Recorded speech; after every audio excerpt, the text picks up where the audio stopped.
Hi, everyone, and welcome to another edition of Mountain Forums. My name is Jacob. I'm one of the content marketing leads here at Mountain, and I'm going to be your moderator for today. We're here today to talk about the back to school shopping season, which seems to creep up earlier every year. Now, according to a 2025 study by National Retail Federation, 67% of back to school shopping started in early July. While behaviors have shifted in part because schools have moved up their start dates, we also can't discount that thing looming over consumers of brands like right now: economic unpredictability. And all of that is exactly what we're going to get into today.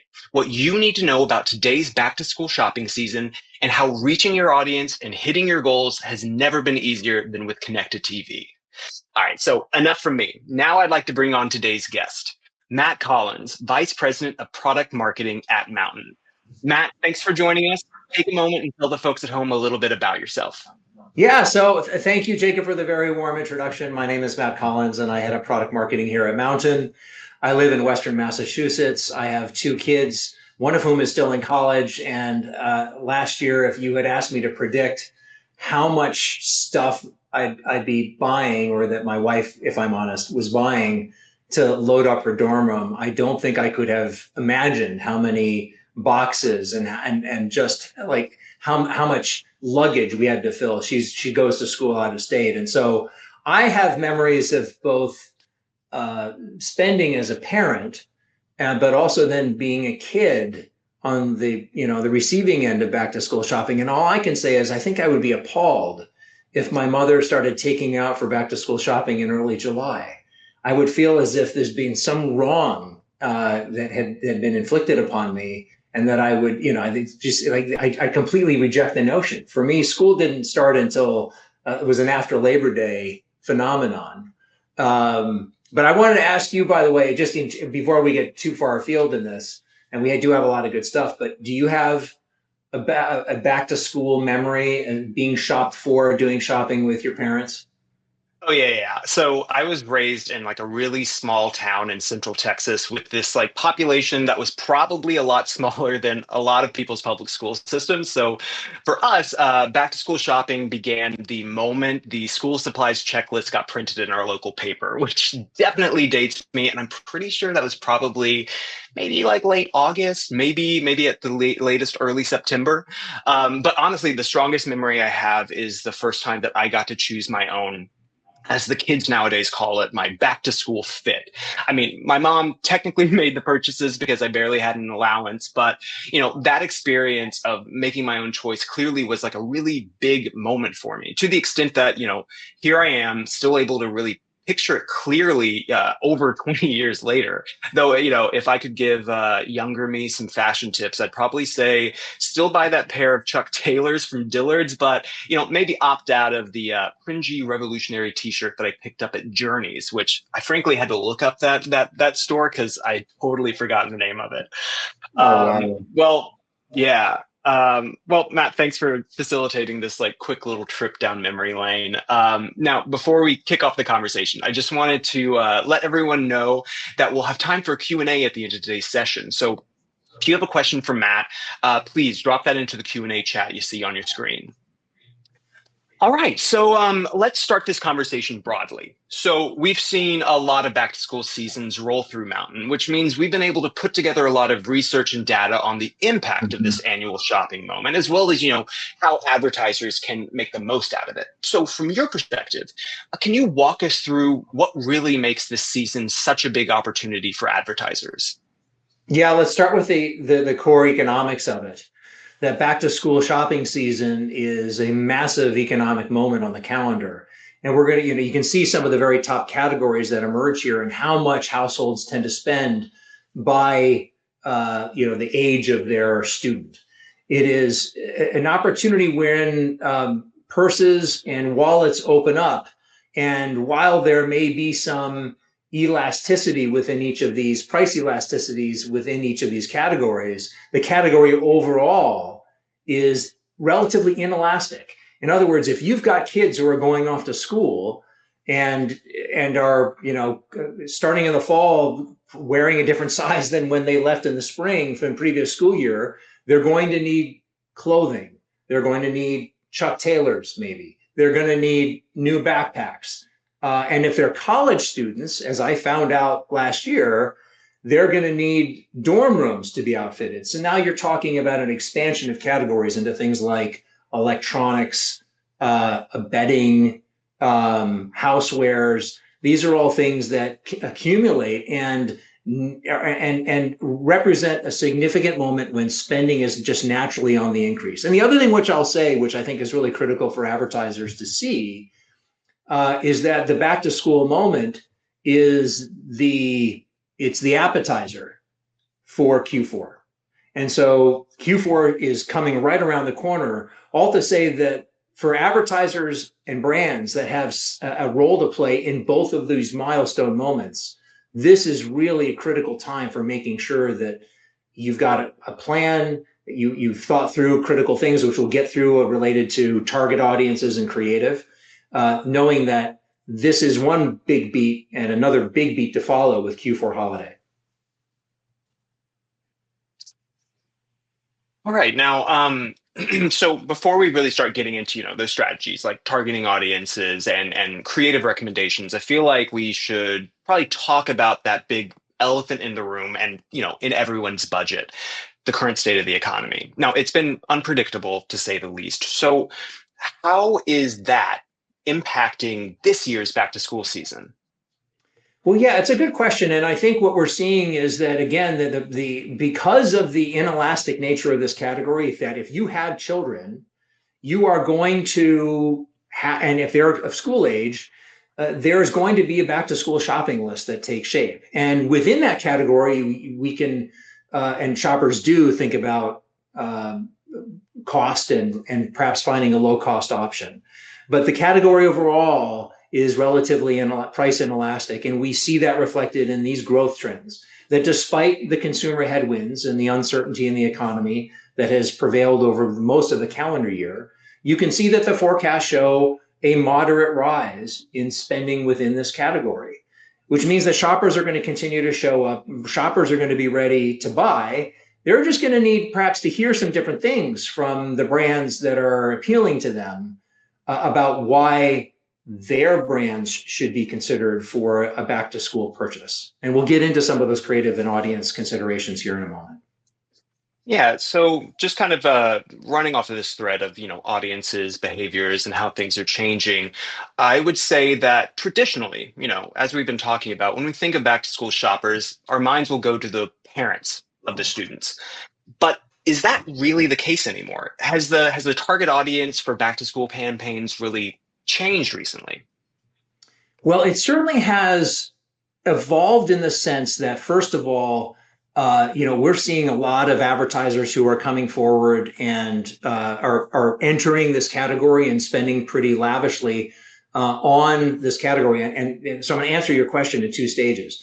The first is that year over year, spending in connected TV advertising is growing, and it's growing because the results they are achieving are increasing. And this is data that comes from the Mountain platform, but we can see that spending has gone up, and the spending has gone up in ways that are commensurate with increases in all the performance metrics that you would expect. And this is just from one vertical within that back to school time frame, and that back to school marketplace. But you asked about the audience and how is that changing? It's changing in fairly significant ways that you can see that there's now, lots of new verticals that are maybe hadn't been considered and should be considered in terms of back to school and what's eligible or not. But we're also seeing a pretty significant role that kids have to play in driving and driving the purchase. That children and the kids who are going back to school, they may not be the ones taking out their wallets to spend in these categories. The parents may be doing that, but it's the kids have massive influence in what their parents will end up buying. And in advertising terms, we call this over-the-shoulder audience targeting and creative. And so you have situations where you might be advertising to a kid, but know that mom and dad are watching in the background. I think we have a slide actually to convey this. Here we go. So you'd be advertising, if you're a player in one of these categories, you're advertising to a kid for the Chuck Taylors. But you want to make sure that that creative, in an over-the-shoulder way, acknowledges that mom and dad might be watching that ad in the same room with their kids. You can see that almost 60% of parents are watching kids programming. So this is, I think, a really critical moment for advertisers to be just mindful of the fact that though they may be selling a product to a child, and it could be in one of those very expansive categories, it may not be in, when you think of like, you know, apparel being a very conventional category that dominates at this time of year. You may want to advertise to that kid, but there should be some notion in that ad of speaking to the parent who's going to be the one shelling out the money to pay for that item. And so thinking of things creatively, like emphasizing the value of that item, emphasizing a lower price point, or if you have an offer, emphasizing the offer. That's going to go right over the kid's head. Probably they don't care about that. They're considering other things. But speaking to the parent and recognizing that the parent is a critical over-the-shoulder audience is really, really, really important to making sure that you are capturing the entirety of how decisions tend to get made in the household. Yeah, and I feel like, it feels almost like an obvious thing of like, of course, the parents are going to be the ones making the purchases. But I think what you're really getting at is like this intentionality. And it's being very intentional, especially with your creative and, of course, with your target audiences too, that you're making sure that your message is able to resonate with both. And kind of like you said, it's like, the product will be the star for the student or the kid. That's the thing that they desperately want. But then it comes to deals or offers or price points or even like product benefits too. A parent will know like, oh yes, this will actually help my kid do X, Y, and Z, is just a good thing to sort of keep in mind as all of these sort of behaviors evolve. And obviously from my story at the top here, kids have been part of the whole cycle for quite a long time, but now we just as kids and Gen Z and everything have more autonomy, especially, I think it just becomes more important to retain that intentionality. Yeah, I think you're exactly right. I have a personal story that I'm always reminded of when I think about this over-the-shoulder dynamic of advertising to a kid, but knowing that the advertising to a kid is very likely to eventually intersect with a parent. And when one of my daughters was really little, she's probably like 3 or 4 years old, she really, really wanted a plush toy called a Pillow Pet. And she had seen a lot of ads. We had seen a lot of ads for the Pillow Pet. And it was a great example of an ad that was speaking to two audiences. And I was reminded of this because my daughter was not very subtle about expressing her desire for this for a Christmas gift, not for back to school. She was highlighting, she was talking to me while I was doing the dishes one night, and she was talking about the color and say the species of the Pillow Pet that she wanted. And she said, Dad, you want to know what the best part is? It's machine washable. And I remember thinking, wow, you know what? Good on you. Yes, that's fantastic. But that message, machine washable, it's nice that she picked up on it and she knew to tell me that. But that wasn't for her. That was the advertiser of Pillow Pets knowing that mom and dad were likely watching, or were going to, within earshot. And that's the kind of message, getting to your point a moment ago about value, that is so critical. And for advertisers to be thinking through this, again, through the lens of the things that they can really affect, which is audience strategy and creative strategy. Yeah, it's funny. It's almost like an unintentional side effect of making sure that those parental messages are in there, because it sort of possibly gives the kids a little like value props they can sell their parents on, to be like, hey, it's machine washable. You don't have to worry too much about stains. Yeah, exactly. All right. So before we move on, I just wanted to remind everyone that if you do have a question for Matt, don't forget to drop that into the Q&A chat. Okay, so we've talked about why this season is a huge opportunity, but now let's start to really get into the kind of how to make the most of the season part of our conversation. So with so many audiences in the mix, like parents, students, even teachers, how do you recommend brands use connected TV to reach them?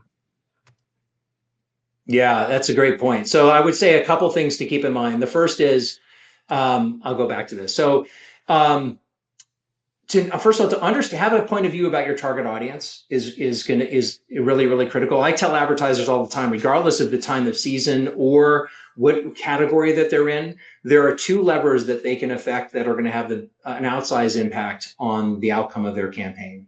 One is their audience strategy. So thinking through who are we targeting, and not only like thinking of what the bullseye is, like what is that core audience segment, but then what are some of those audiences on the periphery that might come as a surprise to you, that maybe wouldn't necessarily show up as a core consideration, but could end up being lucrative for you. And this is where things like, really thinking through your audience segmentation, who is the core, and having a point of view on who might then also be an appropriate sub or secondary or tertiary category to target, and to take the time to test that theory before you start to put big dollars behind it, whether it's for back to school or for holiday.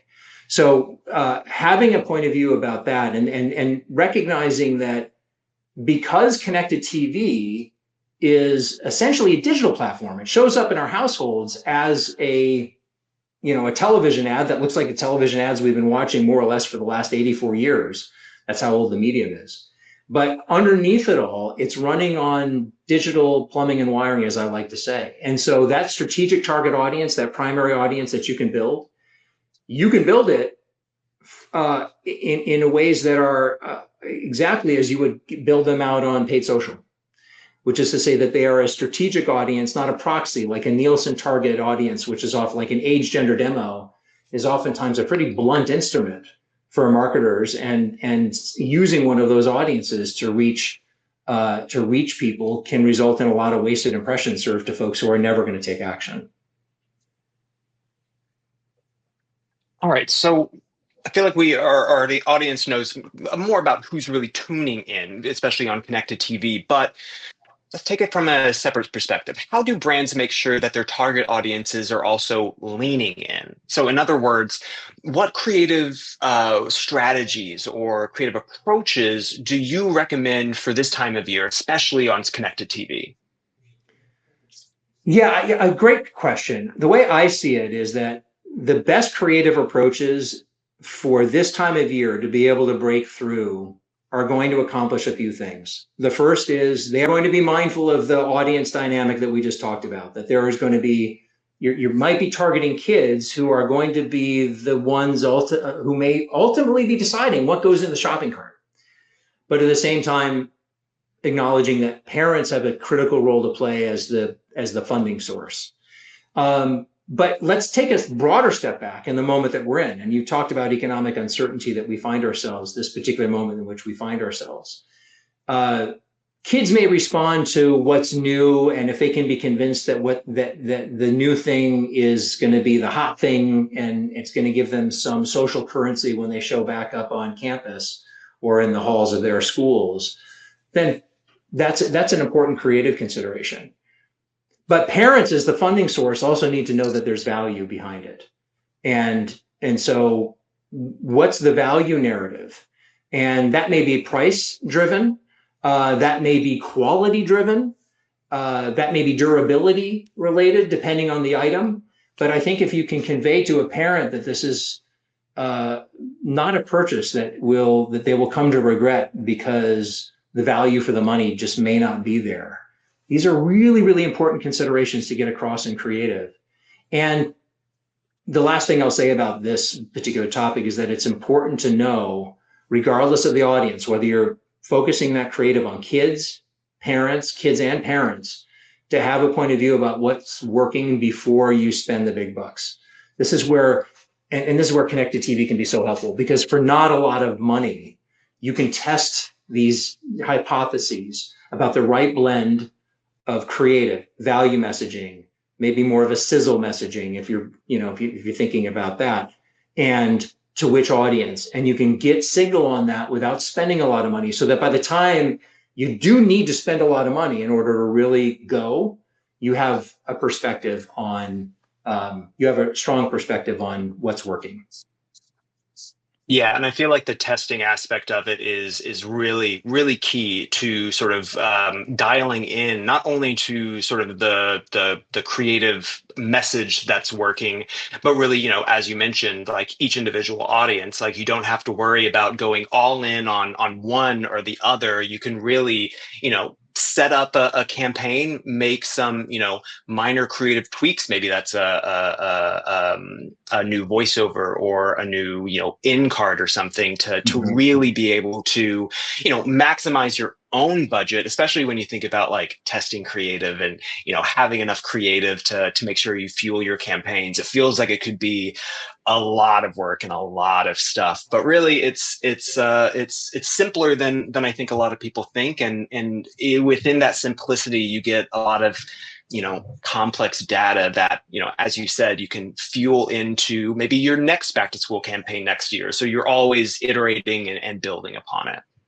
You're right, Jacob. I started off my marketing career working on the client side, and I was fortunate enough very early on in my career to be responsible for television budgets.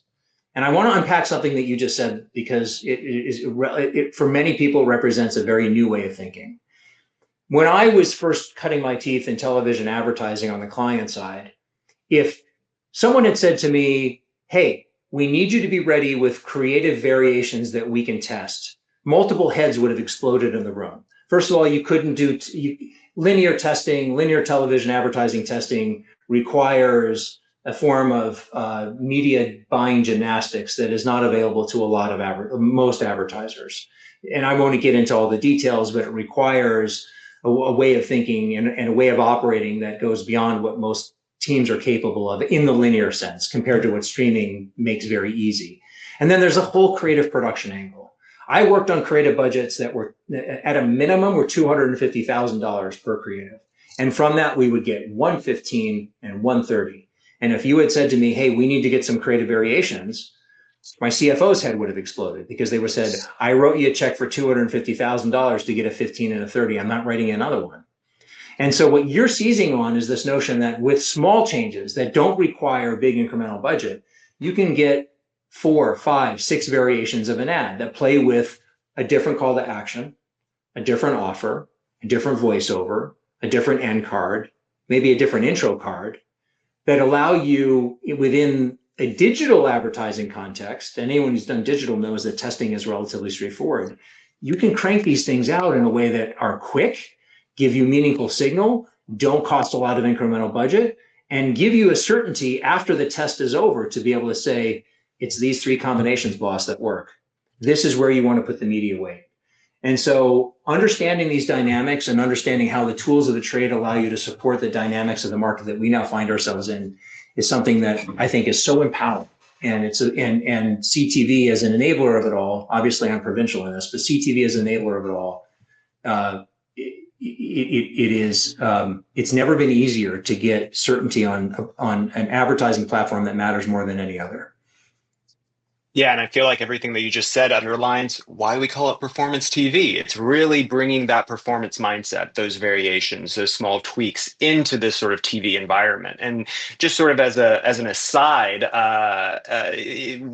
those variations that you can create from CTV don't have to just live in CTV land. It can go to other channels with tweaks, changing aspect ratios, changing things to make it feel native. But it's really this idea and this mindset of if you have a 30 and a 15, you now have the ability to cut that down into a 6 or recut it to be for TikTok or Instagram. There's just so much that you can get out of a single piece of creative nowadays that we always just want to double underline for folks. It's like you're not reinventing the wheel, you're just refreshing it. Yeah, I think that's All right. exactly. All right. So before we really start to get into the audience Q&A section of this, I wanted to ask one last question. Do you have any final words of wisdom or anything that you maybe didn't touch on today that you would like to, that everyone joining us should keep in mind for this back to school season? Deep breaths.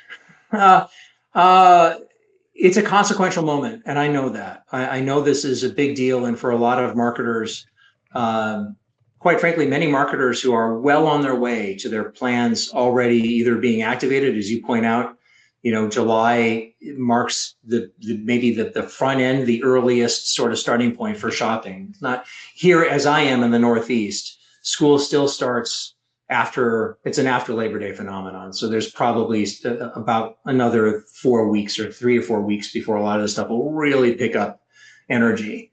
But there are some new dynamics that are at play here this year.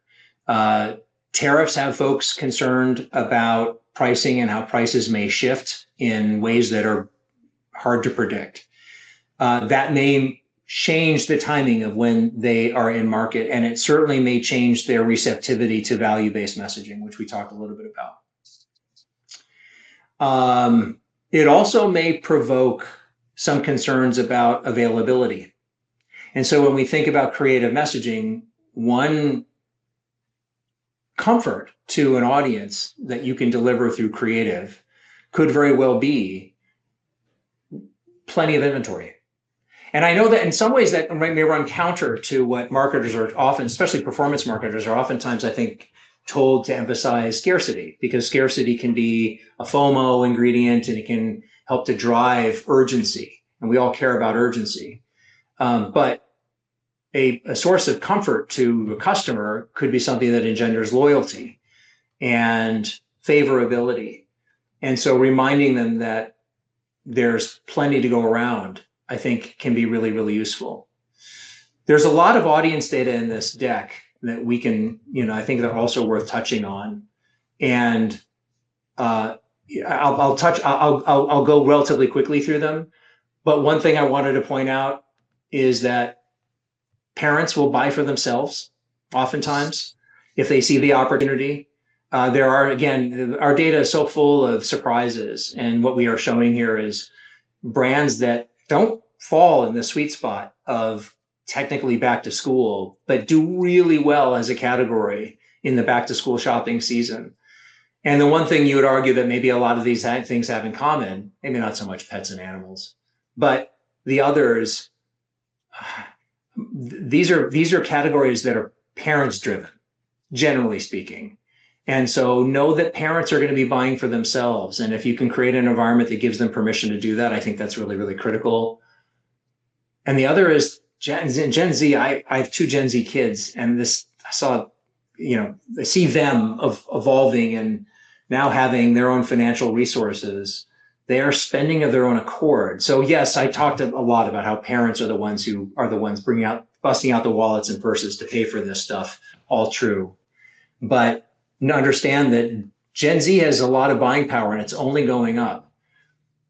Being able to establish a very strong connection to them now might allow a brand to really become sort of a household consideration with that customer as they age and develop. This is a big opportunity. There's so much going on in it. There's so many angles that we can take. I think there's both a tactical element of how does one react right now amid all this uncertainty. We talked a lot about doing that. And then there's a longer term and taking the longer view. And so the optimist in me would say, look, there is a lot of uncertainty right now. Let's acknowledge that. But this period of uncertainty will pass. We will move through this and we will find smoother air. And brands that continue to show up for their customers, that meet the customers where they are. We talked a lot about what qualities to look for there, about emphasizing value and acknowledging both the value of the parent and the child in this buying moment. Positions these brands who continue to show up amid the uncertainty with ways that provide comfort and security to their customers. They're positioning themselves for growth over the long run. So I'm optimistic about all of this, and I think there's a lot of good stuff to come. And I just want to make sure that we didn't overlook any. We talked a lot about finding audiences on connected TV. That's certainly something that we covered. We talked about creative and like weaving in great, really value-oriented creative messaging and hitting on different messages for different audiences. And maybe here is a good spot for us to sort of wrap it up. This is a big moment. I have every confidence that advertisers who have done their homework are going to show up in a big way and really have great stories to tell when this is all said and done, and set themselves up nicely for Q4 and, dare I say, 2026. It's going to be here faster than we know it. But luckily, as a performance marketers, we know how much we get out of data, iterative data that we continue to build on, and the wins and everything that we get out of back to school season, out of all of 2025, can easily then carry over into what consumer behaviors will look like in 2026. What will those be? Who knows? But we'll at least We're working have on the it. Jacob, we're working on it. We're already working on it. much like the year, it'll be here before we know it. Well, Matt, thank you so much for giving us just a lot of food for thought on back to school advertising. I hope everyone in the room has some actionable strategies, or, at least some potent talking points that you can share back with your teams. Now, it does look like we have some questions from the audience, so I just want to jump right in with the first one here. So Fiona asks, I don't have video creative and I don't have a big budget. Can I still advertise on CTV? Sorry, Fiona, no. No, I'm kidding. Yes, you can. But I will say I acknowledge where that question is coming from. I just finished talking about how when I was doing television advertising, I had a freak out if I didn't have a six-figure budget. And that's because every data point I could collect on this topic of how much does it cost to get a piece of creative I'd be proud of, and that when I say proud of, that I mean I would have no hesitation putting on a big screen where millions and millions of people, tens of millions of households would see it. That was, to me, every bit of information I collected suggested that I needed $100,000 or more to play in that game. That is not the case. And I can say that both as a practitioner here, but also as a advertiser ourselves. Mountain is a B2B advertiser, business to business advertiser. We use our own TV platform to advertise Mountain, and it drives, give or take, in any given month, about 25% of our site traffic. So it works for us. That means we need creative. And I can tell you that some of our highest performing creative over the last 3 months cost less than $10,000. And we're not leveraging anything that a Mountain customer couldn't leverage or get on their own. But we are thinking about it creatively and using new technologies to be able to, and new techniques, new creative techniques. What I can say is these are not live shoots that we're going on in Australia, but we can get really, really high quality storytelling for much less than most advertisers, especially if they've been at television advertising for a long time, a lot less than most of them would even think possible. So creative is more approachable than ever. There are lots of tools for doing it. Creative is a very fragmented market, but a few years ago, Mountain acquired a company called QuickFrame. That is the shorthand that I like to say to describe it, is that it's sort of an Uber-esque marketplace, but for video creators. So if you're a brand, you enter that marketplace, you upload a brief that describes your project, and you then get matched with a video creator who is a specialist in whatever that brief requires. So if you really need someone who's expert in UGC, or in editing video that you already have, or animated styles, you'll get matched with one. And it's a non-agency environment, so there's no agency of record agreement that you have to sign. You just end up working with, you end up getting paired with the one of the best pros that you could possibly ever meet in that particular category. And that helps to keep costs down, because you're not having to pay an agency, and I love agencies, but you're not having to pay an agency that may not have that skill set and then has to go subcontract it out to somebody else to go get you the creative that you need. So there are lots of resources for getting creative affordably. All right, thank you. That's a great answer. So Lewis here has actually a really, really interesting question. How does the back to school shopping season uniquely differ from other major retail holidays, like Black Friday and Cyber Monday, in consumer behavior and ad effectiveness? Do you think that there's like a distinct value or exclusive strategies that it does offer? It's an opportunity for sure. And I do think that like any good advertising strategy, it begins with a customer insight. And I go back to something that I said a moment ago, holiday gifts. I mean, I suppose we think of Q4 and we think about holiday shopping. And I think a lot of people do feel a sense of obligation to go buy a gift for a loved one.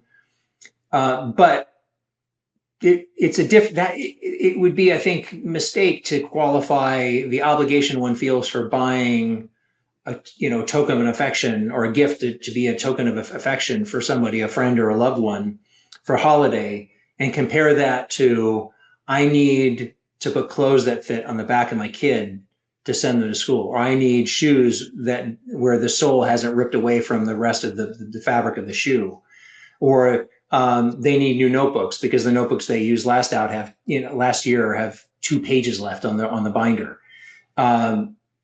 This is a season that requires parents and kids to, in many ways, to take out their wallets and spend. What they spend on, of course, is up for grabs.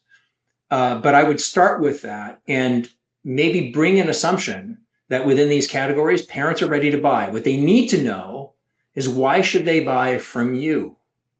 What's your unique value prop? And here I think, given the economic climate, Louis, I don't think we are in a position where marketers can afford too much abstraction in describing their value proposition. It should be really straightforward for them. And sometimes that doesn't make for the most exciting marketing creative. But I think it's essential right now to be mindful of where those customers are. If they are feeling like they have to take their wallets out to put clothes on the backs of their kids, then give them the comfort that they're making the right choice. And you can still have fun with it, but make sure that the value comes through really, really clearly. And so, yes, I think that back to school has in common with holiday that they're big shopping moments where a lot of spending is happening. But the root of the spending and that motivation behind the spending comes from very different places. And the more that marketers understand and align with that, I think the more successful they will be. That's a great question. All right. So Iris wants to know, we're closely watching the economy as a company, which will affect our messaging. Will I have enough time, and I'm actually going to add a little bit to this, will I have the flexibility to swap creative if needed? Yes, but it's a qualified yes. For connected TV, the answer should be a more hearty yes. But there are some connected TV operations that work a lot the way like their linear cousins do, which is to say that the programming of the advertising is still can be a manual process that has to be, quote unquote, loaded up comfortably in advance of when an ad will air. And that can be restrictive on the flexibility that an advertiser might have. So I think Iris is speaking, an example that might illustrate Iris's question or be behind Iris's question is, what if, for example, in the midst of the back to school shopping season, we discover that we have a supply chain interruption and an item that we had counted on being available is no longer available or not as available plentifully as we had planned it to be. And so therefore, we don't want to go dark. We want to make sure that our brand remains front and center with our customers, but we need to shift it to a different item because the item that we thought we'd have, we don't have. So they want to be able to swap out creative. There are ways to by the way, to prepare a creative concept to support this. There are and video creators who will know how to handle and prepare advertisers if that's an eventuality that you need to prepare for. Some tools enable rapid swapping in and out. Mountain is one of them. There are others that do it, but there are some where it's the restrictions are going to be more onerous. And so I would say one good use of time for marketers is to investigate before they need to know the answer to the question. They really need to know the answer to the question. Investigate where they will have flexibility in their media buying, especially TV, and where they won't. So that way, when the time comes, they can plan accordingly, but also react accordingly. All right, so we have time for one more question, and this is actually a good one because it sort of aligns with how we edit our full presentation. Okay, so Mark asks, I'm new to CTV, but I'm looking to test. What's the one thing you recommend that I keep in mind? Great question. Mark, I would say that the one thing to keep in mind with any sort of testing plan is a sound testing methodology. This is going to sound a bit like a cop-out answer because behind the answer, there are going to be like 4 or 5 things to keep in mind, but it all rolls up to a testing framework that's repeatable. And a great testing framework, that may be the wrong word, a solid, repeatable, scalable testing framework will ask the tester to name their hypothesis. What do we think is going to happen as a result of the test? What's the success metric that we're going to be measuring to know whether the test was a success or not? Is there a trade-off metric, meaning that if we succeed over here with this metric, we actually may see a decline in this metric over here? Just be aware of it because there may be some downstream impacts of any test. How confident are you in whether that test will work out? And how much effort will it require to deliver the outcome that you want? And those are all things that are important to at least work through in a back of envelope way before you start bringing in other teams and carving out budget and getting creatives activated and all the other important mechanics that go into actually running the test. The framework is the most important thing, because if you can get that right, you can then set up the test so that when the results come back, there's less risk of ambiguity about, well, did it work? Are we confident enough in the result? Are we so sure that it worked that we would be willing to put tens of thousands or hundreds of thousands or even millions of dollars of budget behind the winner? And that last question is really consequential, and it should make marketers pause. But if they have the right testing framework up front, it can create a great deal of comfort for answering that question. Yeah, and the one thing that I'd probably add on there is just sort of like a gentle reminder, especially to like the digital marketers in the room or the performance marketers who are, maybe entering the CTV stage. You already know a ton of best practices because most likely you've been testing for years you're in the digital marketing sphere. And luckily, especially with what we have here at Mountain, is there's a lot of overlap of what those testing strategies are. So, I would probably say look back at what you've done before. We go back to the data, right? And see sort of what those frameworks are, and then make those refinements, and you'll hopefully, luckily, eventually get kind of what you're looking for. Yeah, I think that's right.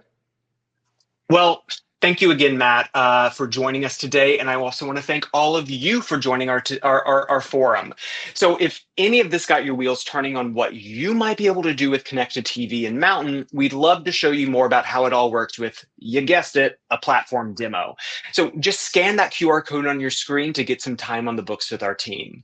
Now, if you are so glued to this session that you didn't take as many notes as you would have liked, don't worry. We love a good post-show email, and you will get one in your inbox with a recording of the session in the near future. Again, thank you so much for joining us, and we'll see you at the next forum. Thanks, everybody. Thank you, Jacob. Thank you.